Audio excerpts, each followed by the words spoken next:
Selamat pagi jemaat yang dikasihi Tuhan.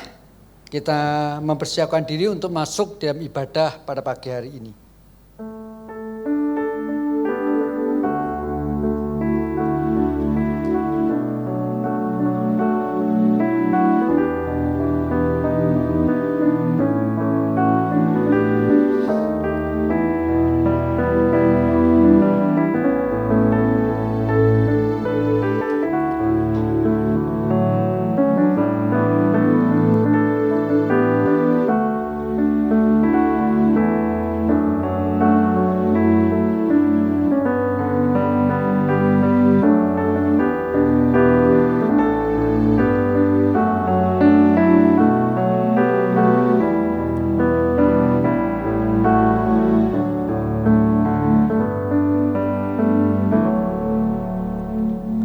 Pertolongan kita adalah dalam nama Tuhan yang menjadikan langit dan bumi, yang setia sampai selama-lamanya dan yang tidak meninggalkan pekerjaan tangannya.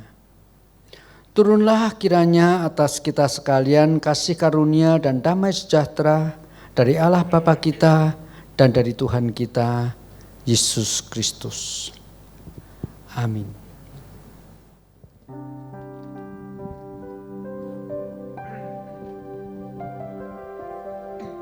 Puji Tuhan, selamat pagi Bapak Ibu sekalian yang ada di rumah.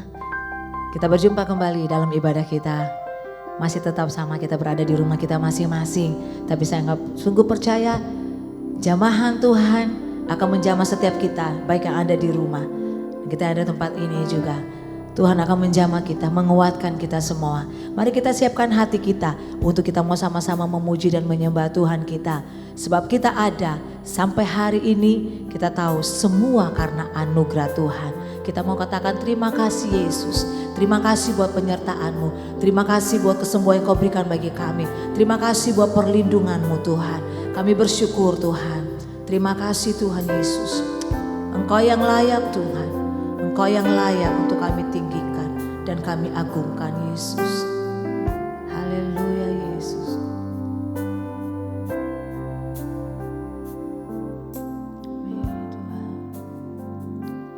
Ku ada sebab anugerah-Mu. Ku ada karena kasih-Mu.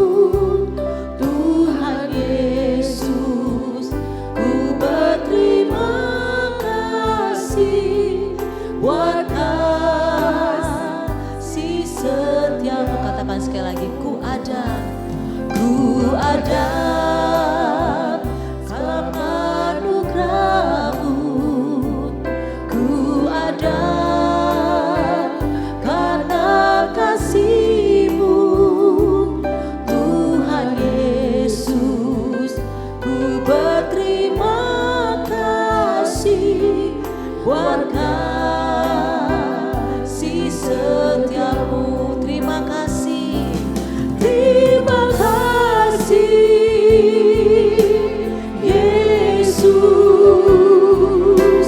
Yesus. Terima kasih hanya anugerah-Mu buat hidupku sekarang. Ku kan memuji-Mu selamanya. Mari kita mau terus memuji. Kita mau terus menyembah Tuhan. I am here because of your grace. I am here because of your love, Lord Jesus. I am so thankful for your grace above. Sekali lagi katakan I am here because of your grace. I am here because of your love, Lord Jesus. I am so thankful for your grace abounds to me. Thank you, Jesus. Thank you,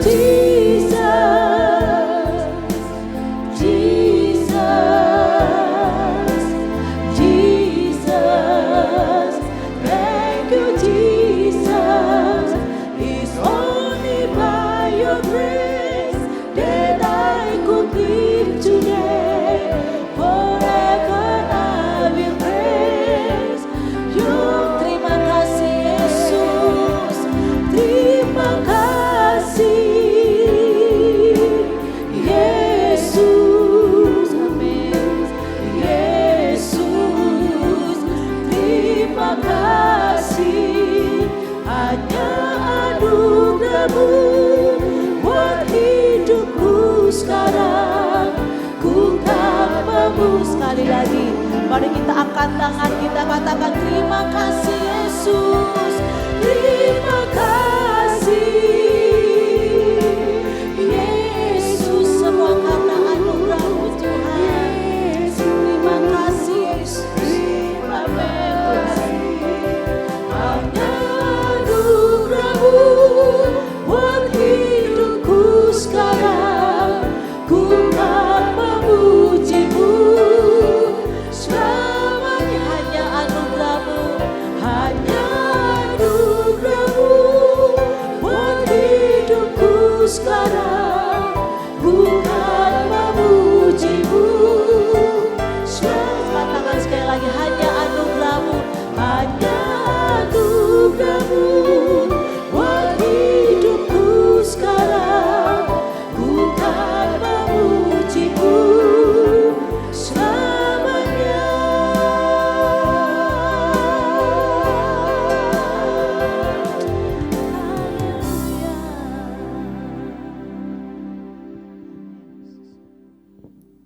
Mari kita satukan hati untuk berdoa. Tuhan Allah Bapa kami yang di surga, Tuhan Maha Pengasih dan Penyayang, Tuhan Allah yang menyembuhkan. Terima kasih Tuhan Yesus, terima kasih untuk kebaktian online pada pagi hari ini. Kami di rumah kami masing-masing menghadap kepada hadirat-Mu Tuhan. Sebelum kami memulai ibadah ini Tuhan, ampuni segala dosa dan kesalahan kami, baik yang kami perbuat secara sengaja maupun secara tidak sengaja. Terima kasih Tuhan, kuduskan kami Tuhan, supaya kami layak menghampiri hadirat-Mu. Tuhan, kami bersyukur atas pemeliharaan Tuhan dari hari ke hari di masa-masa pandemi ini Tuhan. Kami sungguh-sungguh berterima kasih atas perlindungan Tuhan kepada keluarga kami masing-masing, kepada teman-teman kami, dan kepada gereja kami. Pada pagi hari ini, kami mengucap syukur, terima kasih Tuhan Yesus, terima kasih. Seperti lagu yang baru kami nyanyikan, biarlah iman kami boleh tetap setia di dalam Tuhan, menjalani hidup di masa yang akan datang dan di masa sekarang ini. Terima kasih Tuhan Yesus. Sebentar kami akan mendengarkan firman-Mu yang akan disampaikan oleh hamba-Mu, Bapak Pendeta Yung Tik Yuk. Biarlah kiranya firman-Mu boleh menegur kami, memperbaiki kami, dan berbicara kepada kami masing-masing. Kami percaya kuasa firman-Mu adalah begitu nyata dalam kehidupan kami. Terima kasih Tuhan Yesus. Kami mau serahkan ibadah kami dari awal sampai akhir hanya di dalam nama-Mu. Jauhkan dari kuasa kegelapan yang mencoba mengganggu jalannya ibadah online. Dalam nama Tuhan Yesus Kristus kami mengusir kuasa kegelapan itu Tuhan. Terima kasih Tuhan Yesus. Kami mau menyerahkan ibadah kami pada pagi hari ini di dalam nama-Mu. Dalam nama Tuhan Yesus Kristus kami berdoa dan mengucap syukur selalu. Haleluya. Amin. Amin, puji nama Tuhan. Mari kita berikan sorak-sorai dulu bagi Tuhan kita. Haleluya, Dia sudah hadir di rumah kita. Amin. Dia Allah yang menyembuhkan kita. Dia Allah yang menyucikan kita semua. Amin. Kita adalah orang-orang menang. Bahkan firman Tuhan katakan lebih dari pemenang. Karena apa? Jika Allah ada di pihak kita, siapa yang dapat melawan? Tidak ada, karena kita lebih dari apa saudara? Kita lebih dari pemenang. Mari angkat pujian ini dengan penuh sukacita kepada Tuhan kita. Haleluya.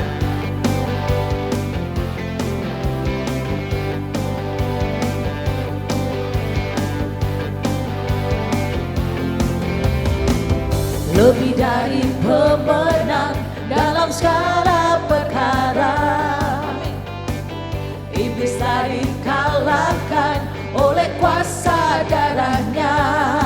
Jika Allah di pihak kita, siapa dapat melawan? Kita lebih dari pemenang. Sekali lagi, lebih dari pemenang. Lebih dari pemenang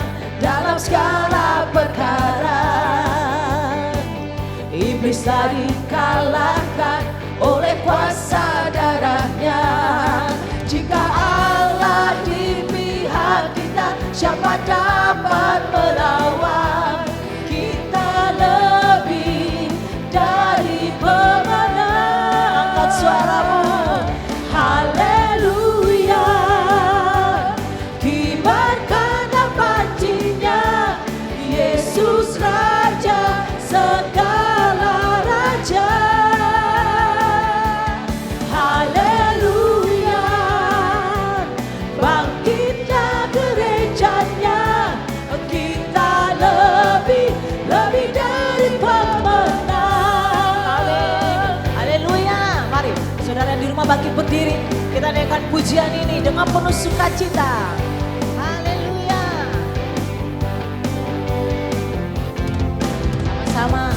Lebih dari pemenang dalam segala perkara, iblis tak dikalahkan, iblis tak dikalahkan oleh kuasa darahnya. Jika Allah di pihak kita, siapa dapat melawan? Kita lebih dari pemenang. Haleluya. Oh haleluya. Kibarkanlah pancinya, Yesus Raja segala raja. Haleluya. Bangkitlah gerejanya. Amin. Oh kita lebih dari pemenang. Haleluya. Oh haleluya. Kibarkanlah pancinya, Yesus Raja segala raja.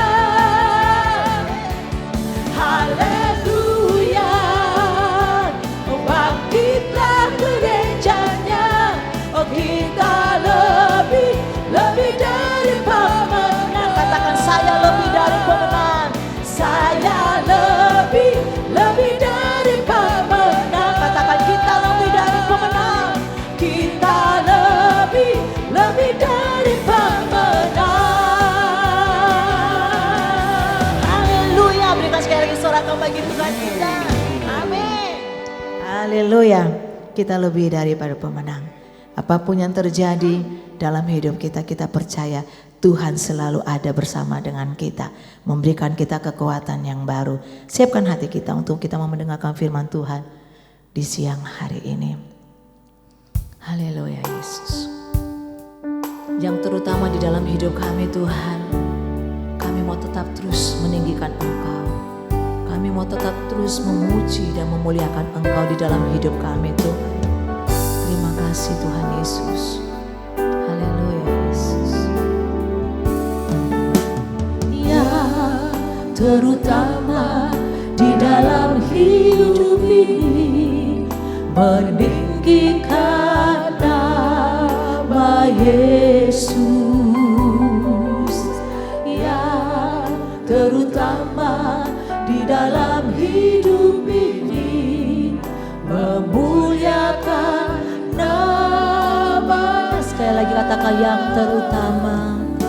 Yang terutama di dalam hidup ini, meninggikan nama Yesus. Yang terutama di dalam hidup ini, memuliakan namanya. Haleluya, haleluya.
Mari kita masuk di dalam doa sebelum kita membaca dan merenungkan firman Tuhan.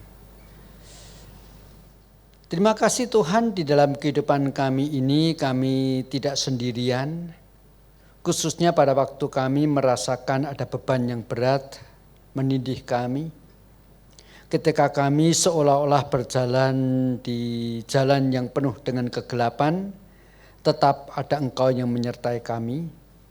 Juga ada firman yang boleh kami baca dan terus-menerus kami renungkan yang boleh menerangi jalan kehidupan kami supaya kami boleh tetap setia bertaut padamu. Pagi ini Tuhan, kami sekali lagi akan membaca dan merenungkan firman-Mu. Tolong setiap kami. Kami memohon dan berdoa di dalam nama Tuhan kami, Yesus Kristus. Amin. Mari kita bersama-sama membaca kitab Perjanjian Lama Bilangan pasal 21. Saya akan baca mulai ayat pertama sampai dengan ayat yang ke-9. Bilangan pasal 21 ayat pertama sampai 9 demikian bunyinya. Raja negeri Arad, orang Kanaan yang tinggal di tanah Negeb, mendengar bahwa Israel datang dari jalan Atarim. Lalu ia berperang melawan Israel dan diangkutnya beberapa orang tawanan daripada mereka. Maka bernasarlah orang Israel kepada Tuhan, katanya, jika engkau serahkan bangsa ini sama sekali ke dalam tangan kami akan menumpas kota-kota mereka sampai binasa. Tuhan mendengarkan permintaan orang Israel, lalu menyerahkan orang Kanaan itu. Kemudian orang-orang itu dan kota-kotanya ditumpas sampai binasa. Itulah sebabnya tempat itu dinamai Horma. Setelah mereka berangkat dari Gunung Hor, berjalan ke arah laut Teberau untuk mengelilingi tanah Edom. Maka bangsa itu tidak dapat lagi menahan hati di tengah jalan. Lalu mereka berkata-kata melawan Allah dan Musa. Mengapa kamu memimpin kami keluar dari Mesir? Supaya kami mati di padang gurun ini? Sebab di sini tidak ada roti dan tidak ada air, dan akan makanan hambar ini kami telah muak. Lalu Tuhan menyuruh ular-ular tedung ke antara bangsa itu, yang memakut mereka sehingga banyak dari orang Israel yang mati. Kemudian datanglah bangsa itu mendapatkan Musa dan berkata, kami telah berdosa sebab kami berkata-kata melawan Tuhan, dan engkau berdoalah kepada Tuhan supaya dijauhkannya ular-ular ini daripada kami. Lalu Musa berdoa untuk bangsa itu. Maka berfirmanlah Tuhan kepada Musa, buatlah ular tedung dan taruhlah itu pada sebuah tiang.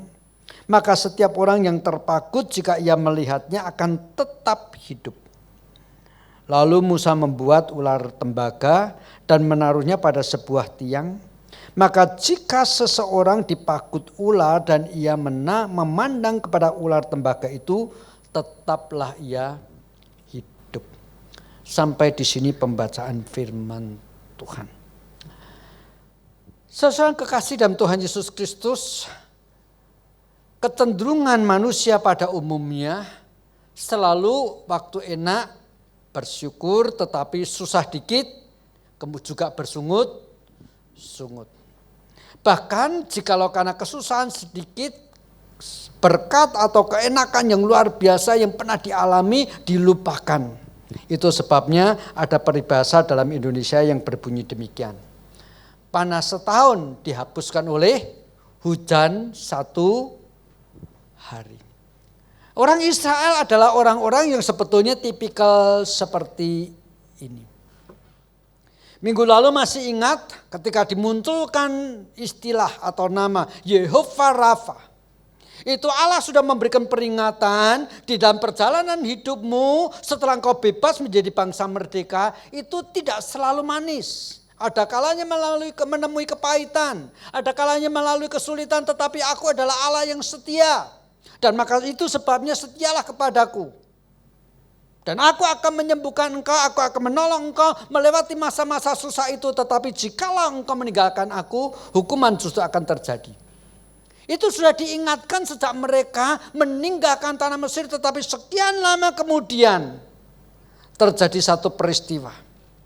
Mereka baru saja menghadapi kekalahan perang karena ada seorang raja yang namanya anak dari negeri Arad melawan mereka, mereka kalah. Tetapi kemudian mereka berdoa kepada Tuhan, berpuasa meminta kemenangan. Dan Tuhan memberikan kemenangan yang luar biasa kepada mereka. Itu menjadi konteks yang melatar belakangi munculnya mereka orang-orang Israel waktu itu kena wabah ular tedung. Nah, kenapa demikian? Dijelaskan di dalam ayat 4. Setelah mereka berangkat dari Gunung Hor, berjalan ke arah Laut Teberau untuk mengelilingi tanah Edom. Maka bangsa itu tidak tahan lagi. Tidak dapat menahan hati di tengah jalan, lalu mulai bersungut-sungut melawan Allah dan melawan Musa. Perhatikan, mereka sebetulnya baru saja berperang. Maka sekarang ketika melewati tanah Edom, Tuhan memberikan perintah kepada Musa supaya menghindari tanah Edom. Sebetulnya melalui ayat ini kita bisa melihat dua hal. Yang pertama, memang mereka baru saja selesai berperang. Masa sekarang harus melintasi pemukiman orang Edom dan perang lagi? Apa enggak capek? Tetapi yang kedua memang karena Edom ini adalah keturunan Esau. Maka pada zaman itu mereka sedapat-dapatnya jikalau tidak terlalu penting, tidak usah konflik dengan Edom. Sebab apa? Ini masih saudara. Ini dua hal yang sebetulnya harus dilihat dari sisi positifnya. Tetapi orang-orang Israel ketika berjalan harus mengintari tanah Edom, dikatakan di dalam ayat yang keempat, mereka tidak dapat menahan hati. Berarti mereka berpikir apa? Kenapa sih? Kalau kemarin Allah bisa menyertai kita, menang perang melawan negeri Arad, kenapa sekarang tidak juga lewatin aja itu tanah Edom? Kalau mereka mentang-mentang, kalau mereka tidak mengizinkan kita lewat, perangin, gitu aja kok repot. Itu prinsip daripada orang Israel. Jadi kebaikan Allah supaya tidak perlu terjadi perang, itu dilihat mereka dari sisi positif, dari sisi negatif seolah-olah Tuhan nyusahin. Bisa memenangi, bisa memperangi dan memenangkan bangsa Edom, kenapa harus mengintari? Dan akhirnya apa yang terjadi? Capek berjalan, tidak ketemu air dan mulailah bersungut-sungut. Biasanya inilah yang namanya sedikit hujan menghapus panas sepanjang 1 tahun.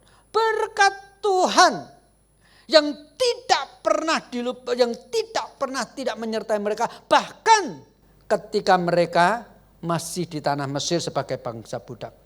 Sepanjang perjalanan bertahun-tahun lamanya mereka tidak pernah kehabisan makanan, tidak pernah menenun, tetapi pakaian tidak menjadi usang, bahkan tidak pernah menabur, tidak pernah menuai, tetapi roti selalu ada karena langsung turun dari langit. Tapi mereka ngomongnya apa? Terhadap roti ini kami muak, bosan, itu lagi. Mana yang lain? Itulah bangsa Israel.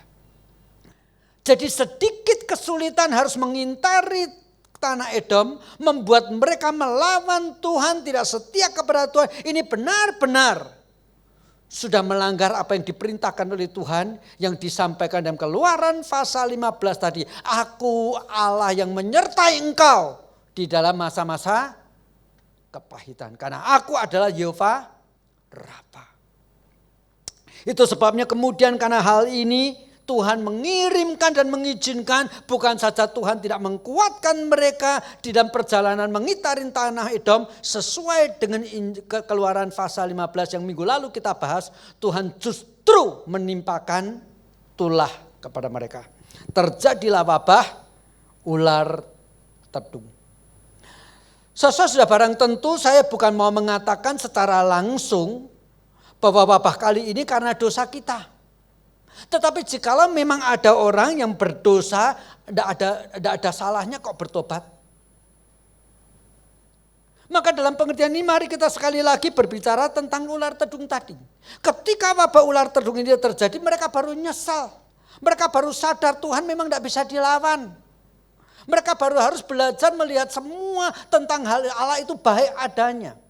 Jangan selalu berpikir negatif tentang Allah.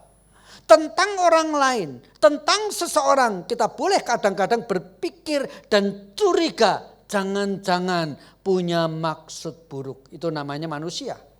Tetapi tentang Allah, jangan sekali-kali pernah berpikir, jangan-jangan kali ini Tuhan punya maksud buruk. Karena ada ayat yang begitu tegas mengatakan Allah turut bekerja dalam segala sesuatu, termasuk apapun itu, termasuk wabah. Yang sebetulnya untuk mendatangkan kebaikan. Saya tentu harus mengakui sampai sekarang belum mampu menjelaskan kebaikan wabah ini apa, tetapi saya tetap berani percaya dan beriman. Allah tidak pernah salah janji. Allah tidak pernah salah dalam hal merencanakan segala sesuatu. Maka saya percaya kali ini walaupun saya belum tahu baiknya apa, tetapi tetap mengimani. Di balik semua yang Tuhan izinkan terjadi, baik adanya. Tetapi orang Israel tidak seperti ini. Mereka mulai bersungut-sungut dikatakan melawan Musa, melawan Tuhan. Musa sebetulnya kalau mau jujur tidak salah apa-apa. Dia terpaksa kok waktu memimpin bangsa Israel. Kalau kita ingat pada Keluaran pasal pertama, pasal kedua, pasal ketiga, sampai pasal keempat, Musa itu didesak oleh Tuhan. Pokoknya kamu harus. Musa bohwat. Ya sudah, apa boleh buat. Musa pada hakikatnya secara pribadi tidak mau. Tuhan yang benar aja, aku ini buronan. Aku 40 tahun tinggal di padang gurun karena aku mau ditangkap masuk daftar hitam Firaun. Tapi Tuhan memaksa dia berdoa kembali ke Mesir. Musa berkali-kali mengajukan alasan sampai yang terakhir dia mengatakan aku tidak pandai ngomong. Dan Tuhan berkata aku kirim kakakmu Harun sebagai juru bicara. Musa tidak bisa apa-apa. Jadi sebetulnya kalau mau jujur, kalau pakai bahasa kita, Musa itu cuma alat. Tetapi orang Israel nyalain alat, nyalain pemakai alat itu. Ini namanya kurang ajar banget. Tetapi itulah Israel. Maka jangan heran jikalau Allah kemudian di tengah-tengah mereka mengalami kesulitan, kecapean, mengintari tanah Edom, bukannya diberikan kelegaan. Justru diberikan hukuman karena sebetulnya mereka yang kelewatan. Maka datanglah ular tedung itu. Tetapi bagaimanapun Allah adalah Allah yang pengasih dan pengampun. Setiap orang yang berdosa akan dihukum karena Allah kita adalah Allah yang suci. Tetapi ke setiap orang yang berdosa dan yang bertobat, Tuhan juga pada saat yang sama pengampun dan kasih sayangnya besar. Maka pengampunan Tuhan kepada orang berdosa seringkali harus kita pahami bukan tentang berapa besar dosa orang itu. Tetapi betapa besarnya kasih Allah. Sehingga tidak ada dosa yang Allah tidak sanggup mengampuninya. Tetapi tentu untuk mengampuninya ada syaratnya. Bukan tidak sanggup, bukan berarti tanpa syarat. Allah sanggup, tetapi tetap ada syaratnya. Maka dalam konteks kali ini ketika orang-orang Israel mendapatkan hukuman Tuhan, Tuhan mengirimkan wabah ular tedung, maka mereka datang kepada Musa dan bertobat. Mereka berkata demikian kepada Musa. Lalu mereka di dalam ayat yang ke-7. Kemudian datanglah bangsa itu mendapatkan Musa dan berkata, kami telah berdosa. Sebab kami berkata-kata melawan Tuhan dan engkau. Berdoalah kepada Tuhan supaya dijauhkannya ular-ular ini daripada kami. Lalu Musa berdoa untuk bangsa itu. Nah, sesuai dari ayat ini, minimal kalau kita mengatakan kita berbicara tentang pertobatan, apa itu pertobatan? Pertama, mereka mengakui kesalahan mereka. Kami telah melawan Tuhan dan melawan engkau, Musa. Sekarang berdoalah untuk kami. Jadi syarat pertama mereka mengakui dosa. Jangan bertobat tapi tidak ngakuin dosa. Apalagi sudah bertobat tetapi tetap melakukan dosanya. Itu namanya bukan bertobat. Nah, itu orang Jawa sering bilang kapok lombok. Setelah kepedesan ngomong kapok, tapi besok ketemu lombok makan lagi. Itu kapoknya orang makan lombok. Kapoknya orang makan cabai. Bukan. Bertobat mereka mengakui dosa mereka. Kami telah melawan Tuhan dan melawan engkau. Tetapi yang kedua, berdoalah untuk kami. Artinya apa? Butuh pengantara. Mereka perlu pengantara yang membawa dosa-dosa mereka, yang membawa pengakuan mereka ini ke hadirat Allah. Dan pengantara ini dalam hal ini adalah Musa. Mereka tidak langsung berdoa kepada Tuhan, tetapi mereka datang kepada Musa karena perlu pengantara. Secara teologis sebetulnya boleh kita jelaskan seperti ini. Pada zaman itu ketika bangsa Israel melawan Tuhan, maka konflik ini antara Tuhan dengan bangsa Israel. Maka mau mengadakan rekonsiliasi perlu ada penengah. Dan penengah ini dalam hal ini Musa. Maka itu sebabnya mereka datang kepada Musa dan berkata, berdoalah kepada kami. Singkat cerita Musa kemudian berdoa dan Tuhan memberikan perintah kepada Musa. Musa bangun bikin sebuah ular dari tembaga, lalu taruh di sebuah tiang, suruh mereka semua orang yang sudah dipakut oleh ular tedung, yang sudah kena bisa, yang sudah hampir mati karena kena bisa ini, menatap ular itu. Niscaya mereka akan sembuh. Maka dengan kata lain syarat yang ketiga ini adalah beriman. Bukan cuma cukup mengaku dosa, bukan cukup perlu pengantara, tetapi juga perlu beriman. Nah pertanyaannya beriman kepada siapa? Dan kenapa perlu beriman? Sederhana saja.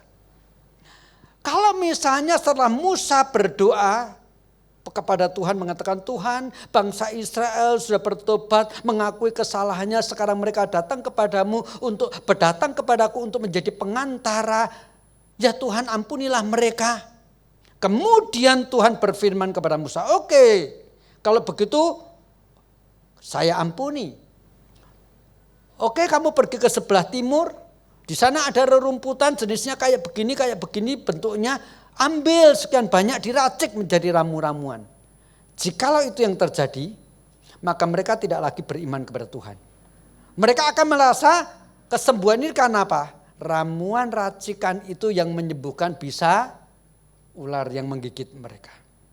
Tapi bukan itu yang Tuhan lakukan. Saya percaya betul ketika mereka digigit oleh ular tedung, di dunia ini pasti ada ramuan yang bisa menangkal bisa ular tedung itu. Tetapi Tuhan tidak menyembuhkan, tidak menunjukkan formulasinya itu apa. Tetapi Tuhan cuma minta orang-orang Israel pada waktu itu beriman dengan cara menatap ular tembaga itu. Permasalahannya apa? Ketika mereka melihat ular tedung ini, mereka beriman kepada siapa? Beriman kepada ular tedung yang mereka lihat. Jikalau demikian sebetulnya ini kan melanggar aturan yang Tuhan sendiri buat. Jangan membuat ukir-ukiran dan menyembahnya dalam bentuk apapun. Itu hukum pertama dan hukum kedua dari 10 perintah Allah. Tetapi kenapa Tuhan sekarang menyuruh Musa membuat ular tedung yang dari tembaga lalu ditaruh di tiang kemudian untuk mereka menatap. Sebetulnya melalui perintah Tuhan ini Tuhan mau mengatakan, hei, ular-ular ini yang menggigit engkau, ular tedung ini sebetulnya adalah alat yang aku pakai untuk menghukummu. Jadi melihat ular itu berarti sebetulnya menjadi simbol daripada Tuhan yang dilawan oleh mereka. Ya kan? Saya ulangi sekali lagi kalimat terakhir. Berarti ular-ular ini menjadi simbol daripada Tuhan yang dilawan oleh orang Israel. Itu sebabnya ular ini sekarang menggigit mereka. Maka ketika mereka sekarang memandang kepada ular tembaga yang dibuat oleh Musa, bukan soal penyembahan berhala. Tetapi mereka harus beriman kepada Allah yang dilawan oleh mereka. Yang sekarang melawan mereka juga dengan bentuk ular tedung. Tetapi terlepas daripada itu, selangkah lebih maju kembali kepada yang minggu lalu saya kupas. Saya percaya setiap orang Israel yang sudah dalam kondisi mungkin hampir mati, ketika kemudian mereka menatap ke ular tembaga ini, sebetulnya mereka bukan berhenti sampai pada ular tembaga itu, tetapi mereka ingat bahwa Allah mereka adalah Yehova Rafa. Maka mereka beriman bahwa Allah adalah Allah sang penyembuh, yang akan menyembuhkan engkau dari segala macam penyakit apapun itu. Dan kali ini mereka mendapatkan penyakit karena hukuman Tuhan. Maka ketika mereka melihat Yehova Rafa, Tuhan yang memberikan penyakit menghukum mereka, Tuhan jugalah yang sanggup menyembuhkan mereka daripada penyakit itu, dalam hal ini gigitan ular tedung. Jadi bagi orang Israel waktu itu, saya yakin seyakin-yakinnya yang dipandang adalah ular tedung yang dari tembaga yang dibuat oleh Musa, tetapi hatinya berseru dan memanggil nama Yehova Rafa. Tetapi bagi kita sekarang, lalu apa maknanya jikalau kemudian kita kaitkan dengan wabah COVID-19 ini? Lalu bagi kita sekarang ini, kalau ketika menoleh kepada ular tedung zaman Israel waktu itu, apa maknanya bagi kita sekarang?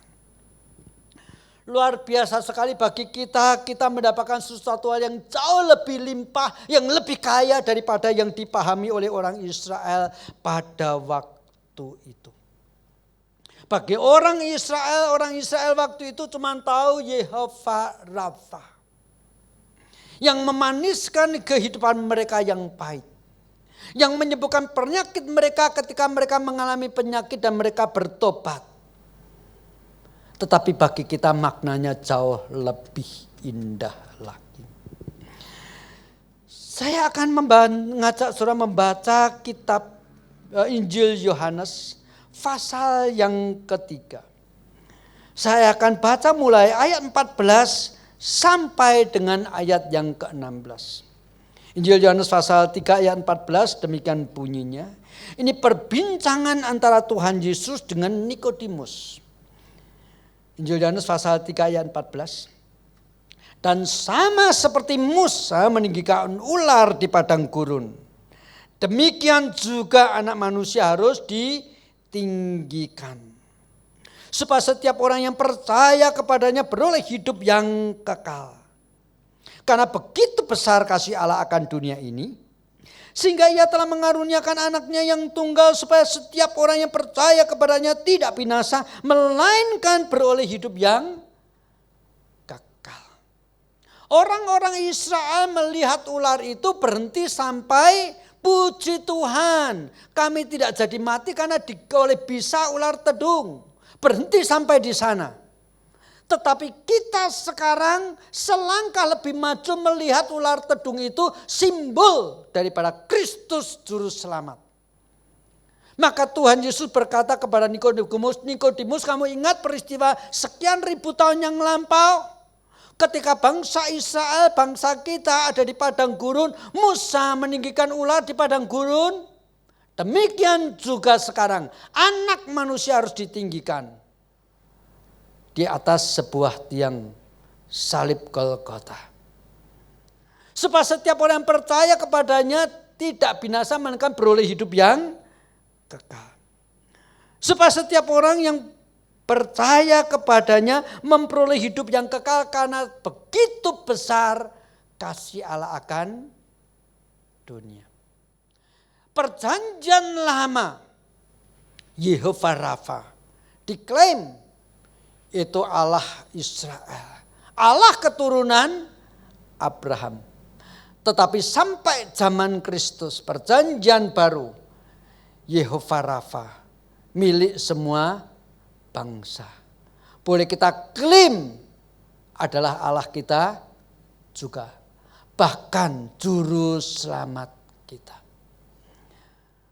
Yehova Rafa yang kita kenal di dalam Kristus Yesus sekarang adalah Allah yang memberikan kepada kita kemanisan di dalam kehidupan yang kadang-kadang rasa pahit.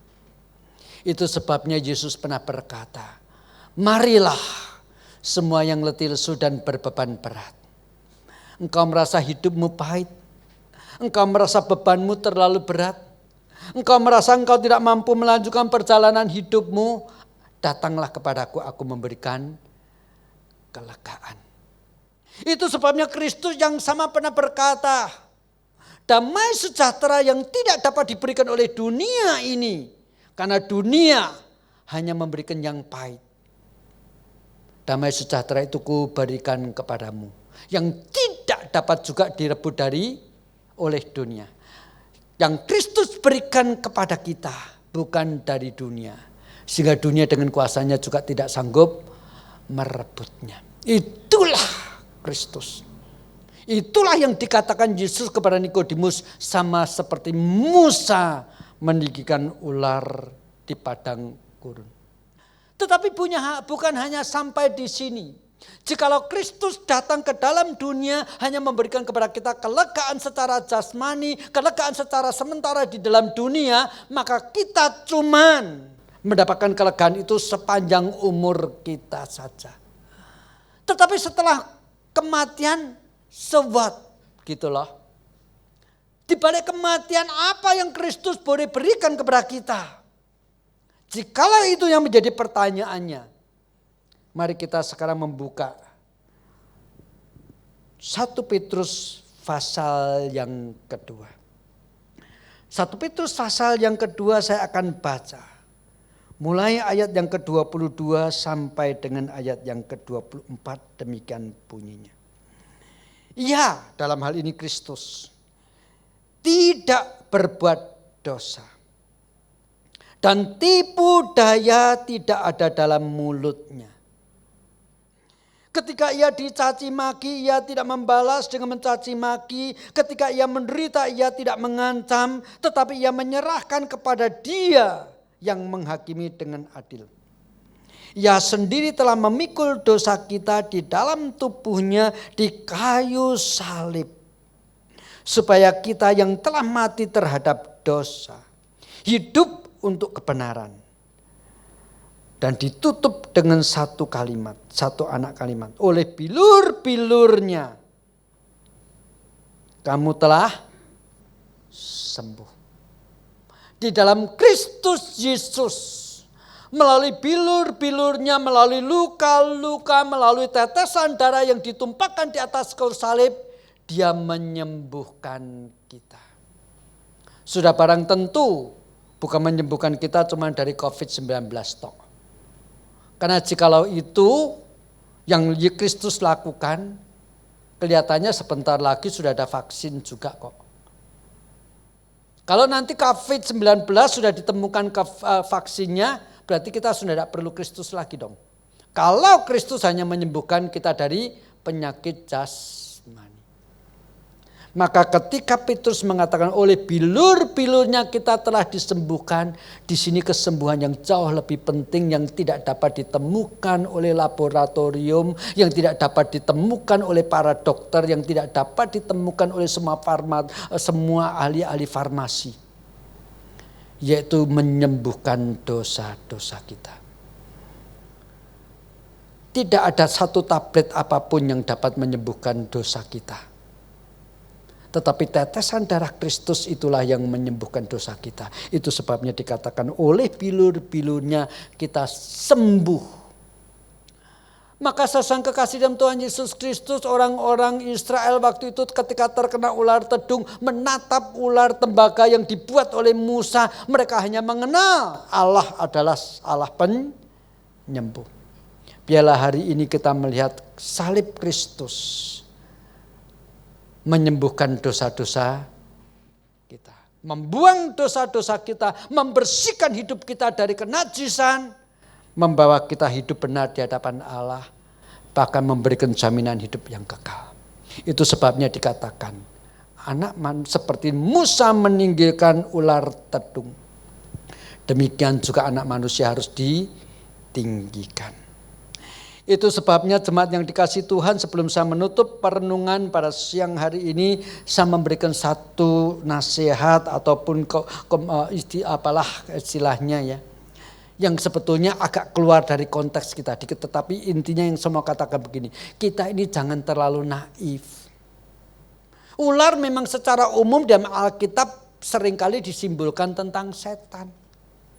Tetapi buktinya kali ini ular dipakai justru untuk menjadi simbol daripada keselamatan di dalam Kristus Yesus.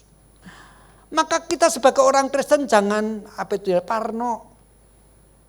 Lihat gambar naga, udah boleh naga setan, enggak lah. Waktu Imlek ada tarian naga, saya ikut nonton.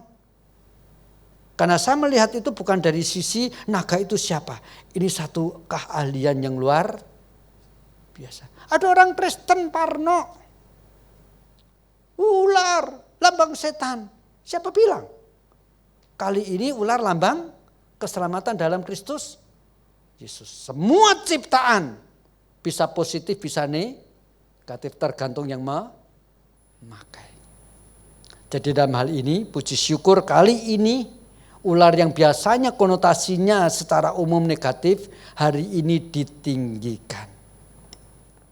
Jadi kalau saya mau pakai tema hari ini untuk menutup bahwa Yehovah Rafa ini apa?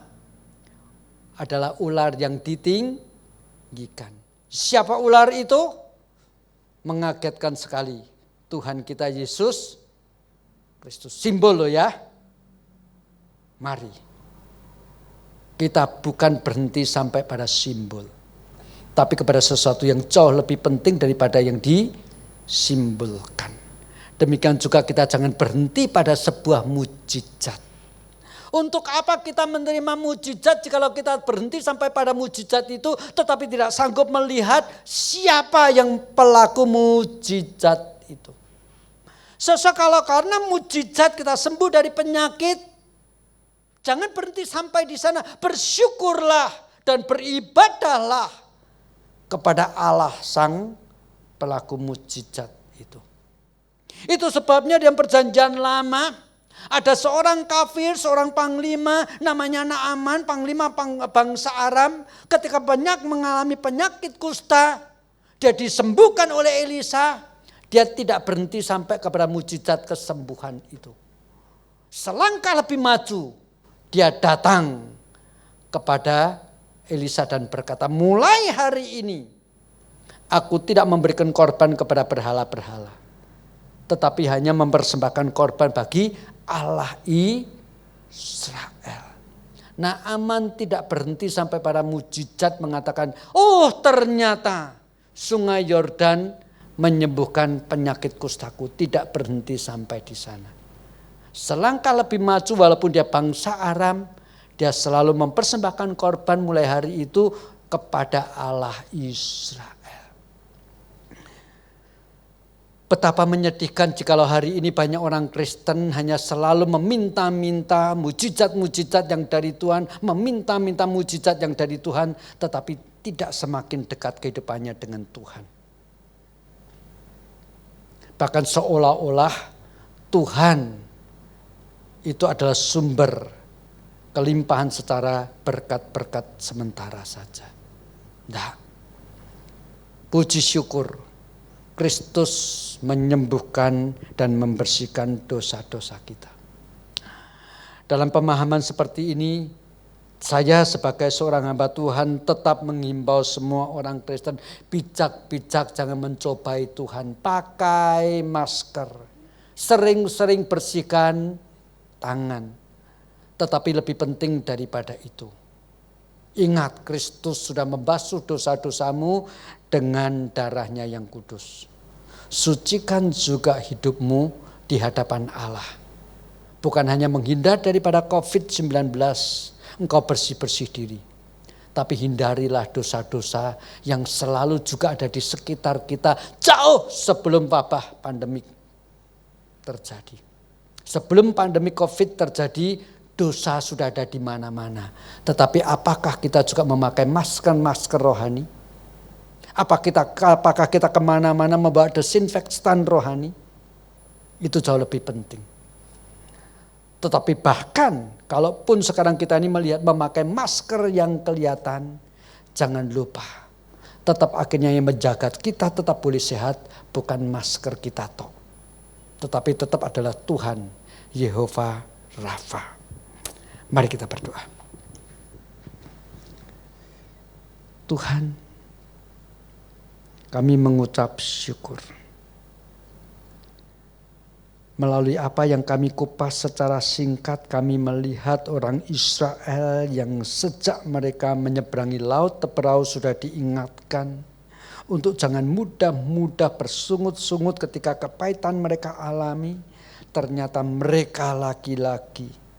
Hanya karena harus mengitari tanah Edom mereka bersungut-sungut, bahkan mereka mengatakan muak dengan berkat Tuhan yang setiap hari diturunkan dari langit, yaitu roti yang disebut mana. Tuhan, tetapi pada waktu mereka berdosa melawan Engkau, mereka perlu bertobat. Lebih daripada itu mereka perlu perantara. Dan mereka perlu beriman untuk mendapatkan kesembuhan. Melalui apa yang mereka perbuat dan yang Tuhan tuntut, sekarang kami melihat lebih jelas lagi Tuhan. Bahwa sesungguhnya antara kami dengan Engkau sudah memberikan satu pengantara yang esa, yang tidak dapat digantikan oleh siapapun juga, yaitu Allah yang menjadi manusia di dalam Kristus Yesus Tuhan kami. Melalui Kristus Tuhan kami, yang ditinggikan bukan ditinggikan di padang gurun, tetapi ditinggikan di bukit Golgota, kami mendapatkan kesembuhan. Kesembuhan dari dosa-dosa kami. Ya Tuhan, itulah pengantara satu-satunya yang ada. Terima kasih Tuhan. Oleh sebab itu Tuhan, sambil kami senantiasa ingat Engkau adalah Allah yang menghindarkan kami, bahkan yang menyebabkan boleh menyembuhkan kami dari penyakit-penyakit jasmani. Biarlah pagi hari dan siang hari ini Tuhan kami diingatkan. Kristus adalah Tuhan yang juga membersihkan dosa-dosa kami dan yang menuntun kami melalui Roh Kudus-Nya untuk membawa kami masuk di dalam jalan kebenaran. Tuhan, kami perlu kemana-mana memakai masker. Bahkan mungkin kami perlu pergi kemana-mana membawa desinfektan. Membawa antis, membawa cairan-cairan lain untuk membersihkan tangan kami. Tetapi kami juga harus ingat, di mana-mana kami harus terus selalu menyertakan Roh Kudus yang menyertai kami di dalam pengambilan keputusan kami. Di dalam perilaku kami, karena di sekitar kami juga ada virus-virus dosa yang bertebar di mana-mana. Mungkin 2-3 bulan lagi ada vaksin yang ditemukan yang bisa membuat kami kebal terhadap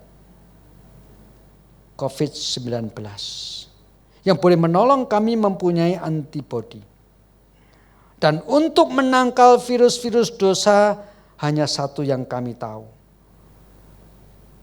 Kecuali mengandalkan tetesan darah-Mu di atas kayu salib.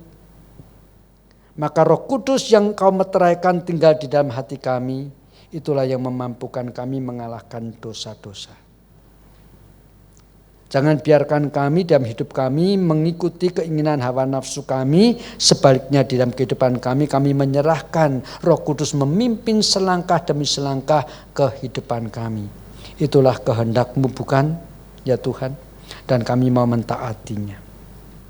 Terima kasih. Kami mempunyai Allah yang kami sebut Yehova Rafa. Kami berterima kasih karena kami mempunyai Yesus Juru Selamat yang melalui bilur-bilurnya kami disembuhkan. Dalam nama Kristus Yesus kami menaikkan syukur dan doa kami. Amin.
Mari jemaat yang dikasihi Tuhan, sekalipun di rumah kita masing-masing, tetapi dengan kesungguhan kita bersama-sama dengan segenap umat percaya sepanjang zaman mengikrarkan pengakuan iman rasuli yang berbunyi demikian. Aku percaya kepada Allah, Bapa yang Maha Kuasa, Khalib langit dan bumi, dan kepada Yesus Kristus anaknya yang tunggal Tuhan kita, yang dikandung daripada Roh Kudus, lahir dari anak darah Maria, yang menderita di bawah pemerintahan Pontius Pilatus, disalibkan, mati dan dikuburkan, turun ke dalam kerajaan maut. Pada hari yang ketiga, bangkit pula dari antara orang mati, naik ke surga, duduk di sebelah kanan Allah, Bapa yang Maha Kuasa, dan akan datang dari sana untuk menghakimi orang yang hidup dan yang mati. Aku percaya kepada Roh Kudus, gereja yang kudus dan am, persekutuan orang kudus, pengampunan dosa, kebangkitan daging, dan hidup yang kekal. Amin.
Ya Bapa, apa yang sudah kami terima, yaitu pengampunan dosa di dalam Kristus Yesus, kehidupan kekal yang menjadi milik kami karena kebangkitan Kristus pada hari yang ketiga setelah mengalami kematian, itu jauh lebih daripada segala-galanya.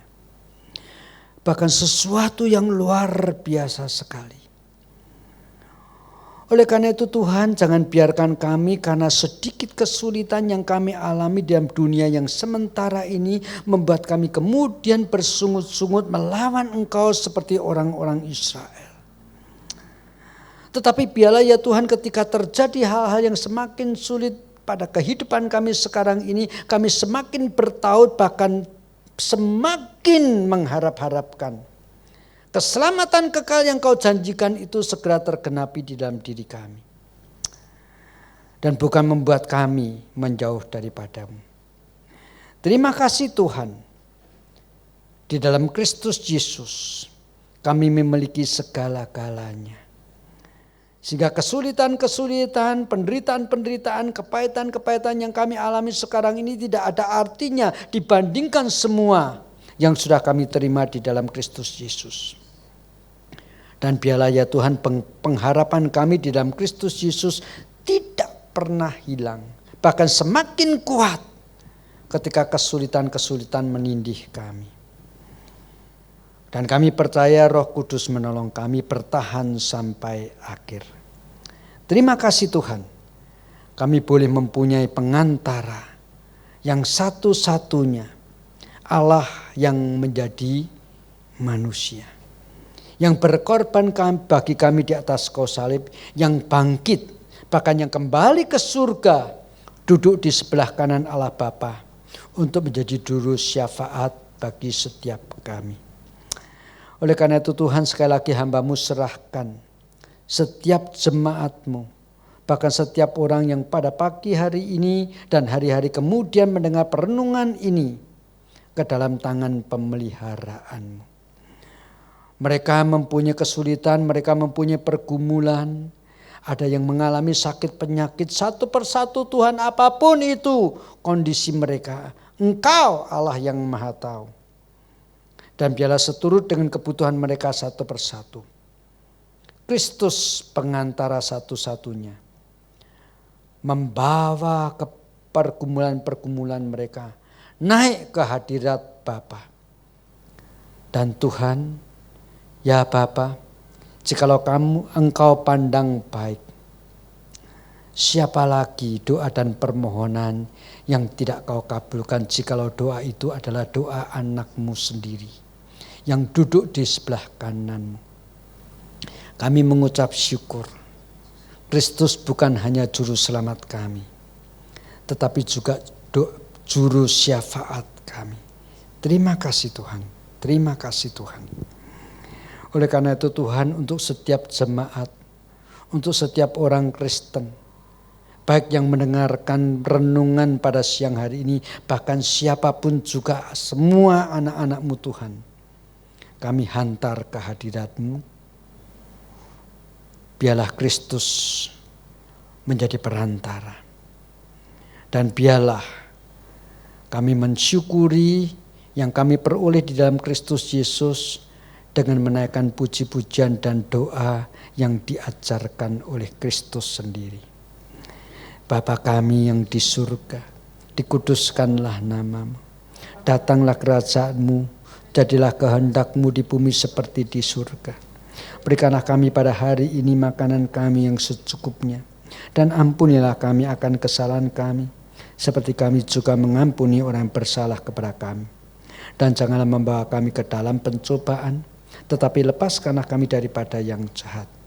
Karena Engkau-lah yang punya kerajaan dan kuasa dan kemuliaan sampai selama-lamanya.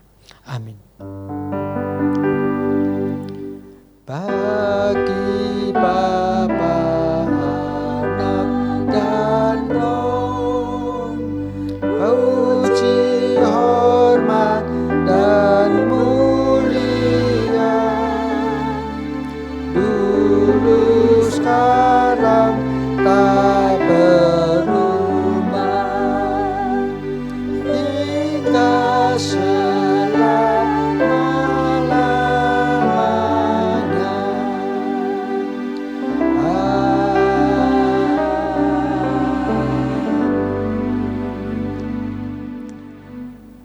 Jemaat yang dikasihi Tuhan, tenangkanlah hatimu, menengadahlah melihat wajah kemuliaan Tuhan, dan berimanlah kepada Kristus, juru syafaat kita dan perantara kita satu-satunya.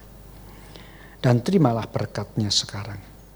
Kiranya kasih karunia daripada Allah Bapa, damai sejahtera daripada Tuhan Yesus Kristus, penyertaan, penghiburan, pertolongan, pemeliharaan, bahkan persekutuan di dalam Allah Roh Kudus menyertai saudara-saudara sekarang ini sampai selama-lamanya.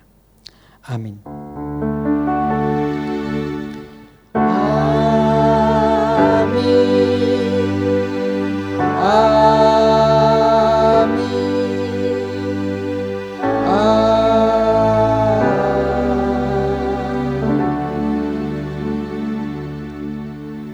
Jemaat yang dikasih Tuhan, doa teduh, ibadah selesai.